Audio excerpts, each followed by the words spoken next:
All right. So something I didn't mention in the last video is there's before and after. I did mention it, but I didn't show you guys. So what I'm going to do is I'm just going to change this from before to after. Save it and refresh, and it becomes it goes into play after the content. So in this instance, it is it still displayed relative? No, it's just position absolute. Let me have a look here. So this is absolute, but this has full width. So we haven't defined any, top, right, style. So let's go top 0 pixels and then right 0 pixels.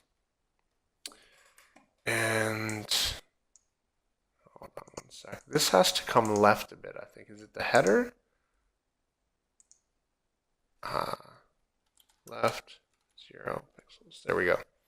And then we can see that that's on the top right, but it is listed after the content. So generally, you're going to use either or, before or after pseudo elements, unless you need both. So if you need both for something, and this is going to be relevant, we're going to design a simple personal website, and I'm going to be talking a little more about concepts, theory for design and just a few different things there. And I'm going to make something that looks terrible, actually, but I'm going to try and make it look like a good terrible. And that's within the next few videos, we'll be jumping into that.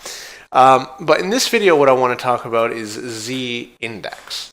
So what z-index is it's a way to manipulate or control the depth of a web page. So you can use top, right, left, and bottom, or the margins to position something in 2 dimensions on the page.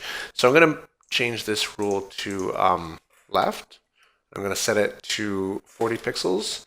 And let's change the color from the text so we can see what happens. So as of right now, it is on top of that. I'm going to set this to 50 pixels. There we go. So it is overlaying the text. As you can see. We cannot see through it. We could make it transparent if we wanted, but then that's not really what we're talking about. So what we need to do is assign a z-index. So the page itself defaults to a z-index of -1. So if we set the z-index of this to 1, it comes out on top. As it does naturally if you define the element after another element. But aside from that, what we're going to do is set it to 2. And then I'm going to go ahead and change the h1 element here. And I'm going to change that z-index to 1, or 4. Now, nothing happened here, and that's because in order for z-index to work, you can't be using a relatively positioned element, which the h1 is by default. So what I'm going to do is I'm going to change the position of this also to absolute. Now that has caused an issue with the main header because the main header was stretching to fit the site title. It wasn't told to be a certain height or width on its own. So let's go ahead and apply a height here of 80 pixels, I think it was. There we go. And that's done. So what we can do with this specifically is, as you see, we've set the z-index of that to 4. If I remove that rule, it goes back to -1 or 0. And if I, reactivate that rule, it goes back into place. So this is set to 4, which means it's going to be on top of something with a z-index of 2 or 3. But if this gains a z-index of 6, that goes back on top. So it's layers. It's the layer number that you're working with. Set this back to 2. And again, it only works on fixed or absolute positioned items. So if I change the position of this to fixed, there we go, scroll down there, and I'm going to change the after position to fixed.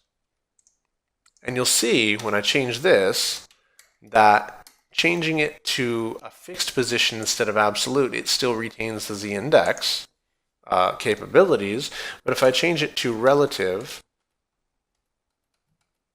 and then try and change the z-index, oh, it does. Sorry, yes. It does work with relative positioned items, but not the default relative positioned items. So if I remove that, and then set z-index to 50, it's not going to work. Neither is top, left, or position, because it doesn't have a valid position. So I guess the default state or the default position set on items is relative. It works just like relative. But when you specify relative, you can control top, left, z-index, and stuff like that.